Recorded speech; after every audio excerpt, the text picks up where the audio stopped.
Hi friends, அனைவருக்கும் வணக்கம். எல்லோரும் எப்படி இருக்கீங்க ஃப்ரெண்ட்ஸ்? நல்லா இருக்கீங்களா? இந்த வீடியோவில் நாம் தேவையில்லாமல் நம்ம தூக்கி போடுற மெடிசன்ஸை வச்சு ரொம்பவே ஈஸியாக இதை நம்ம ரீயூஸ் பண்ணுறது எப்படி அப்படின்னு சொல்லி பார்க்கலாங்க. இதை நம்ம பலவிதமாக யூஸ் பண்ணலாம். கண்டிப்பாக இந்த வீடியோ உங்களுக்கு ரொம்பவே யூஸ்ஃபுல்லாக இருக்கும் அப்படின்னு நம்புகிறேன். இப்போ வாங்க வீடியோக்குள்ளே போகலாம். நம்மளோட இந்த சேனல் நீங்கள் இப்போ தான் ஃபஸ்ட் டைம் பார்க்குறீங்கன்னா மறக்காமல் சப்ஸ்கிரைப் பண்ணிக்கோங்க. அதோட இன்ஸ்டாகிராம், ஃபேஸ்புக்லேயும் ஃபாலோ பண்ணி நம்ம சேனலுக்கு சப்போர்ட் பண்ணுங்கள் ஃப்ரெண்ட்ஸ். இப்போ வாங்க என்னென்ன டிப்ஸ்னு சொல்லி பார்க்கலாம். பொதுவாகவே நாம் இந்த மாதிரி மாத்திரைகள் ஒரு சில டைமில் வாங்கியிருப்போம்.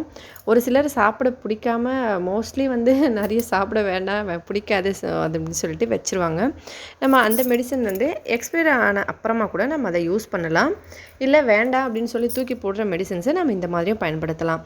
ஃபஸ்ட்டு ஒரு பாத்திரத்தில் கொஞ்சம் தண்ணி எடுத்துகிட்டு அதில் வெள்ளை கலரில் இருக்கிற மாத்திரைகள் நல்லா இடிச்சிட்டு அதை அந்த தண்ணியில் சேர்த்துட்டு கூடவே ஒரு ஸ்பூன் அளவுக்கு நம்ம வாஷ் பண்ணுறதுக்கு யூஸ் பண்ணுற சர்ஃப் எக்ஸல், விம் இந்த மாதிரி ஏதாவது ஒரு பவுடர் ஒரு ஸ்பூன் சேர்த்துட்டு அந்த தண்ணியில் ஒரு வெள்ளை கலர் துணியை போட்டு, ரொம்ப வெள்ளை கலர் துணியெல்லாம் அழுக்காயிடும். ஒரு சில டைமில் கலர் இல்லாமல் ரொம்ப இப்போ டல்லாகிடும். அந்த மாதிரி இருக்க துணிகளை நீங்கள் இதில் போட்டு ஊற வச்சு ஒரு நல்ல ஊற வைங்க. ஒரு 2-3 மணி நேரம் கழித்து நீங்கள் வாஷ் பண்ணிங்கன்னா நல்லா பளிச்சுன்னு இருக்கும் வெள்ளை துணி.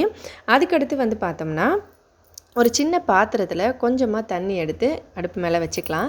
அதில் வெள்ளை கலர் மாத்திரைகளை ஒரு 4-5 சேர்த்துட்டு இதை தண்ணியை கொதிக்க வைக்கலாம். இந்த தண்ணியை கொதிக்க வச்ச அப்புறமா இதை நிறைய விதமான நம்ம யூசேஜ் பண்ணலாங்க. ஃபஸ்ட்டு நல்லா கொதித்த அப்புறமா இந்த தண்ணியை அப்படியே ஆற விட்டுடலாம். நல்ல சில்லுன்னு ஆன அப்புறமா தான் நம்ம இந்த தண்ணியை யூஸ் பண்ணணும். சூடாக இருக்கும் போது யூஸ் பண்ணாதீங்க. நல்ல சில்லுன்னு ஆன அப்புறமா இந்த தண்ணியை ஃபஸ்ட்டு நல்லா கொதிக்க வைக்கணும். மாத்திரையெல்லாம் இடித்து போட்டுட்டு நம்ம அதுக்கப்புறம் கொதிக்க வைக்கணும். இல்லை உடனே கரைஞ்சிற டேப்லெட்னால் நமக்கு தெரியும் இல்லைங்களா, அந்த டேப்லெட்னால் நம்ம அப்படியே போட்டுக்கலாம். இல்லை கொஞ்சம் ரொம்ப ஹார்டாக இருக்குது அப்படின்னா நம்ம இடிச்சிட்டு போட்டு கொதிக்க வச்சுக்கலாம். தண்ணியில் நல்லா கொதித்த அப்புறமா அந்த தண்ணியை எடுத்து வச்சுட்டு அதை நல்லா ஆற விட்டுடலாம். அடுத்ததாக இந்த மாதிரி ஐரன் பாக்ஸு ஒரு சில டைமில் நம்ம சூடு பண்ணி ஏதாவது சூடாயிரும். ஒரு சில டைமில் இந்த மாதிரி நமக்கு தெரியாமல் இந்த மாதிரி ஆகிடும். ஆனால் பத்திரமா பண்ணுங்கள். எப்போவுமே இந்த மாதிரி இருக்க ஐரன் பாக்ஸில் அந்த துணியை லைட்டாக அந்த தண்ணியில் டிப் பண்ணி நம்ம தொடச்சி விடலாம். இதை கொஞ்சம் நல்லா ரப் பண்ணி தொடச்சிங்கன்னா அந்த கருப்பு கலர்லாம் போயிடும்.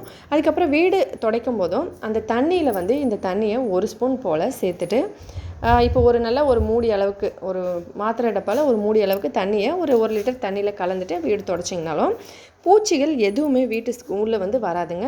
எறும்பு இந்த மாதிரி ஒரு சில பூச்சிகள் எல்லாம் வீட்டு உள்ளே வந்துடும் இல்லைங்களா, அந்த மாதிரி வராமல் இருக்கும்.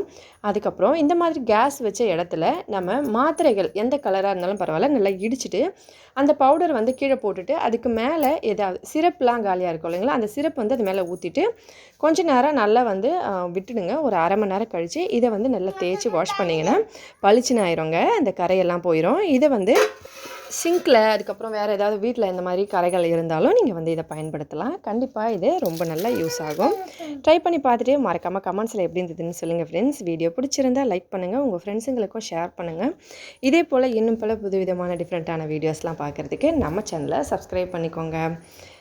அடுத்த வீடியோவில் பார்க்கலாம். நன்றி, வணக்கம்.